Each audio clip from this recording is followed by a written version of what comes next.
folks, welcome to Nostalgianomics. Today we have the top 10 most iconic modern Pokemon cards. When I say iconic, I mean the cards that did the most or meant the most for the hobby in their respective times going forward to today. When I say modern, I mean XY era forward. And then you'll say, Alex, why do you consider XY the start of modern? It's very simple. There's a few reasons. One, that's when the mainstream popularity really returned to Pokemon. I'm talking with Pokemon Go, the worldwide sensation cell phone game. I'm talking with Evolutions, which brought all the people my age back into the hobby, brought a lot of kids, their kids back into the hobby. It really got Pokemon to the popularity we see now. And also, that's when a lot of your biggest and most favorite YouTubers actually started posting content or started growing their content most exponentially was during that time. And that's what I consider that time is when modern really started. Anything before that's really mid-era and then back to vintage. And so today's video is going to be anything from XY era forward as the most iconic modern Pokemon cards. Before we jump into that list, you're in luck because we have a huge giveaway we're doing today and you can be entered. We're giving away the PSA 10 Reverse Holo Evolutions Charizard. Now, guys, I've tried to give this card away 3 times now. Every time I pick a winner, they don't reach out to me. So listen up. All you have to do to win this card, comment on this video because we're using a random comment picker to give it away. All right. Step 2, make sure to go follow Low Popping on his Instagram, YouTube, and join his Discord. He's the sponsor of today's video and the sponsor of this giveaway. The links are in the description below. As long as you do those things, you are entered. Tune back in on New Year's Eve, December 31st. That's where the winner will be picked on screen with a random comment picker. If you're the winner, reach out to me, nostalgianomics@gmail.com. Send me proof with screenshots at your account that you commented with. Send me your shipping address. You will be sent this card 100% free. More about Low Poppin' for sponsoring this.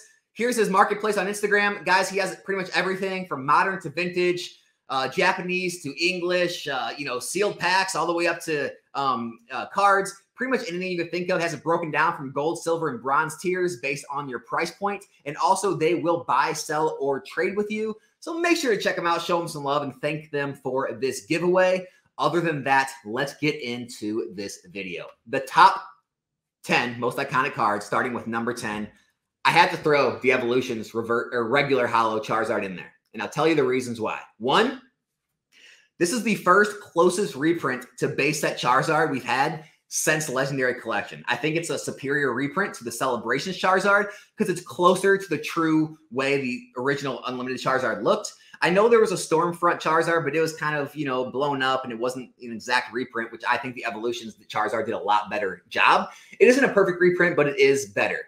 Also, this card in some of the most hyped time in Pokemon history, when I say that, this is Google Trends, right? This is if you search the result Pokemon. This is what it looked like back during that time of Pokemon Go and Evolutions. These are the biggest spikes in searches on Google in Pokemon history. Much bigger than the Logan Paul boom and the big pandemic. Much bigger than what we see now. This is the time in history when most people were searching for Pokemon. And so the biggest hype set of that time was Evolutions. The biggest card in that set is this Charizard. This has to get the number 10 spot. Not only that, look back here. Back in 16, this card was going for $470 in a PSA 10.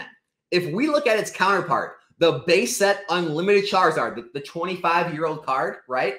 In that same time period, in a 10, it was going for around $775, a few $100 more than the Evolutions. That's it. If that doesn't tell you how big the hype was for that card, I don't know what will. I mean, during the boom, we saw this card spike up in the 6,000s. It's a very sought-after card. It means a lot to the hobby. And because of Evolutions itself, that's why it got the top 10 most iconic card. Number 9. It's got to be the Shaymin EX. Now, a lot of you are looking at me right now like, Alex, what are you talking about? If you were around during XY, you know exactly what I'm talking about. All right, Shaymin EX. You look at the Roaring Skies chart and say, Alex, it's like the 10th most expensive card in the set. How could it be iconic? If you don't remember back then, this was the chase card. Remember how I told you before, chases can change in a set, kind of like the Latias Latios did? Same thing happened with the Shaymin. If you look back at older videos from 6-7 years ago, look, this was the card. Most valuable Pokemon cards, Roaring Skies, most expensive, Shaymin EX, right? If you look at things like Leonhardt was putting in his thumbnail, it was the Shaymin EX. This was the chase card in Roaring Skies back then because it was the most playable. It's the reason Roaring Skies went to over $200 a box before getting absolutely punished with reprints and sent it under $80 a box in the 70s, okay? So That alone is why Shaman gets the spot. Now, look, you can see just from the chart right here. Look at this. It was like almost a $200 card out of the gate. And then obviously it dropped off. But this is what kind of popularity Shaman had. Now, remember, I showed you the base set Charizard was only selling for $700 back then. So for a card to reach $200 for a brand new modern card, that seems like nothing nowadays. That was a big deal back then. So that's why Shaman gets the number 9 spot. Now, another playable card that a lot of you aren't going to remember, it was the Tapu Lele. The Tapu Lele GX had the same scenario. Look, super popular out of the gate, high hundreds, up in the 200s. This card was absolutely the best playable card of the time. It was the same type of thing. It was, the chase card, everyone using their YouTube thumbnails. You can see a lot of these thumbnails. Everyone used it. It was the chase card back then. If you look at it now, you're saying, Alex, it's like the, 13th highest card in all Guardians Rising. I don't get it. You don't get it now, of course. But back then, it was the chase. I mean, it was what everyone was going after. It was actually a big time in this hobby where Tapu Lele was, the reason you bought Guardians Rising. Now, eventually Guardians Rising got a reprint as well. Eventually it went out of rotation and this card dropped in value and it's nowhere near its former glory. But it does still deserve a number 8 on the top iconic cards in modern history chart. All right. Another thing I wanted to compare it to give you a better idea. Look, again, this card it peaked out in the 250s back in 18, right? Here's a pretty good example. This is Jungle. First edition Jungle. The second set in, base set era. This Guardians Rising was the second set in Sun and Moon. So look at this. In 2018 time, this card was in the 200s. In the low to mid to high 200s. The same time this card was going for 250. This card at one point cost as much or more than a Jungle first edition Jolteon. Let that sink in. That's why it deserves a spot. All right, moving on to the next one. This is number 7 on the list. It's got to be the Silver Dialga. Now, guys, I didn't put this up at number 1 or 2 like you thought I would. This is obviously one of my favorite cards. I understand Dialga isn't the most popular Pokemon, but this not only gets a spot on this list, but also the all-time top 10 list, in my opinion, because it's the only silver Pokemon card ever printed in Pokemon's history. It's never been done before. This is the one and only, the first and the last. That's why this Silver Dialga has to go on this list. Now, you look at the chart and you'll say, it's only a $1,100 card. No, I just sold one for over 3 times that amount. This chart just isn't updated. This is a very expensive card. There's only 53 available in a 10 and under 400 available in a 9. But the fact that it's the only silver card, even though it's just a Dialga, that alone makes it on the top iconic list, and that's why I have it placed there. All right, number 6. The Mewtwo, right? The Shining Legends Mewtwo GX Secret Rare. You'll see the same type of thing. Look at this, the hype for this out of the gate. In 17, this was a 300+ card. In 17, to give you an idea of how that compares, here's the Gold Star Mewtwo, right? One of the most sought after and rare cards in the hobby. Look, back in 17, same time frame, $384 card, right? Almost the same price. It was almost the same price as this Mewtwo.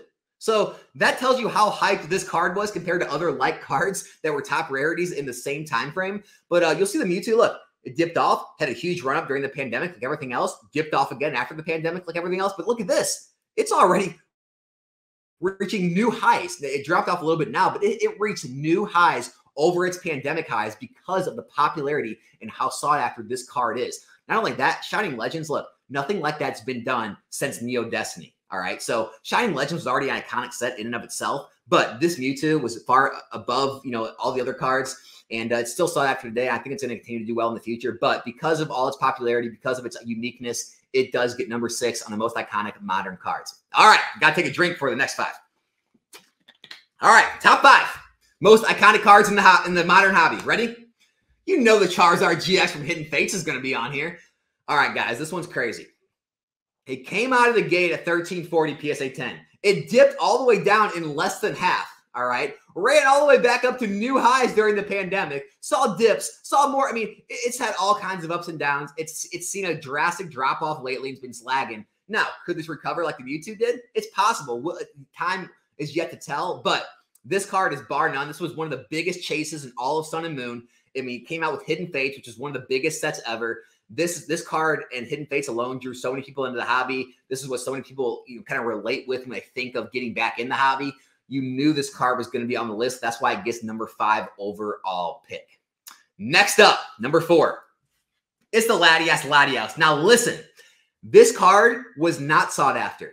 This was nowhere near the biggest hit in the set. No one really cared about this card back then. You can see back here, look, when it was released, it was always an $80, $90 card for the first year, 2 years. It was out. And then even when it spiked up, it never spiked up to the prices that other cards did. It wasn't the most sought after card during Team Up. Now, it got really appreciated when Alt Arts and Tag Team started to get appreciated. And then it became one of the biggest hits in all of Sun and Moon. And you'll see it ran all the way up to over $3,000 during its biggest peak. It's settled now back in the 1700s. But this is bar none the biggest hit in Team Up. Bar none one of the biggest hits in all of Sun and Moon. And yes, it's one of the most iconic cards, most iconic tag teams. Had to make number 4 on the list. However, the top card in Sun and Moon that made the list, it's the Charizard GX from Burning Shadows. Guys, this is what gave the new definition of chase. This is what gave way to the chases that we see in Alt Arts. I used to watch 1,000 pack openings on this card, or on Burning Shadows, where they would pull one of these out of 1,000 packs. And then out of that 1,000, and that 1 out of 1,000, you'd have to somehow grade it a 10, which is extremely hard because Burning Shadows print quality is bad, and just grading 10s at all is pretty difficult. So this card, it came out of the gate pretty hot in the 600s, fell off a little bit, and then saw enormous rises during the pandemic, up to over $4,000. It's still holding on over $2,300 at auction. And so this card alone, it's the top chase in all of Sun and Moon set cards. It's the first Rainbow Rare Charizard.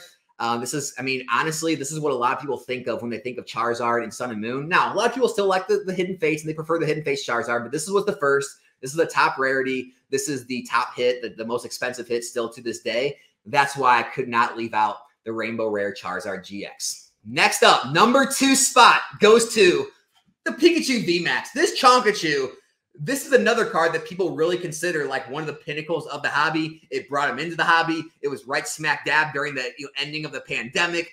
All the free money was still sloshing around. This is the chase. This is when Vivid Voltage was peaking over $200 a box at release. This card reached over $1,600 after release. I mean, everyone knows this card. Everyone was chasing this card. Since then, it saw just nothing but downward trends. It's now going for in the 200s, which is absolutely crazy. But again, this iconicness isn't about the price points. It's about what it meant for the hobby. And this card means so much to the hobby for so many collectors. A lot of people are going to continue to go back and buy this card and collect it. It's the reason Vivid Voltage is still open to this day. Pikachu VMAX, because of what it means to the hobby, had to make it number 2 on this list. You guys already know what the number 1 is. I don't even need to show it, but it's Umbreon VMAX. Look, I get it. Everyone thinks it's overrated, it's overpriced, whatever. This is the base set Charizard of the Sword and Shield generation. This is the base set Charizard of a lot of children who are growing up today collections. I mean, this is the card to go after, right? The Umbreon VMAX is undoubtedly the face of Sword and Shield. It'll be the most sought after for years and years to come, probably forever. It'd be really hard for another Alt Art or another card to take its spot. For that reason, it does get the number 1 spot of the most iconic modern cards in the hobby. You can see it's had a ton of ups and downs. Started out in over 1,000, dropped down almost in half in the 500s, peaked up to more than 1,000 up in the 1,200s, 1,300s, dropped down. Now we're seeing it down in the 700, 800 range. But again, it's never seen some of the biggest dips some of the other cards have seen. It's holding up better. It's still very liquid in cells. I mean, even when the pop reports are reaching in the multiple thousands, people still want this card. It's still collected. I recently graded 2 of them in PSA 10s. They were sold almost instantly. This card is always going to be one of the most popular, sought after, and remembered cards in this whole era in all of Modern. That's why it gets number 1 spot on the most iconic. So guys, before we end this, let's recap. We got the Umbreon VMAX number 1, Pikachu VMAX number 2, the Charizard GX Rainbow Rare number 3, the Latias Latios GX number 4, the Charizard GX Shiny from Hidden Face number 5. We've got the Mewtwo GX Mewtwo, I guess you could call it, the Shiny GX from Shining Legends at number 6. We got the Silver Dialga at number 7. We've got the Tapu Lele GX at number 8. We've got the Shaman EX Full Art at number 9. And as number 10, we have the Charizard Holo from Evolutions. Guys, I hope you enjoyed the video. Let me know what you think about the list. Let me know if you would have changed some things. Let me know if you think I got it right. And also, make sure you comment on this video and follow Low Popping on his socials for a chance to win this Charizard Reverse Holo PSA 10 and show back up here on New Year's Eve to see if you won. That's all I got today. Subscribe to the channel if you're not yet. As always, my name's Alex. This is Nostalgianomics, and I'll be back here in a new video soon. I'm out.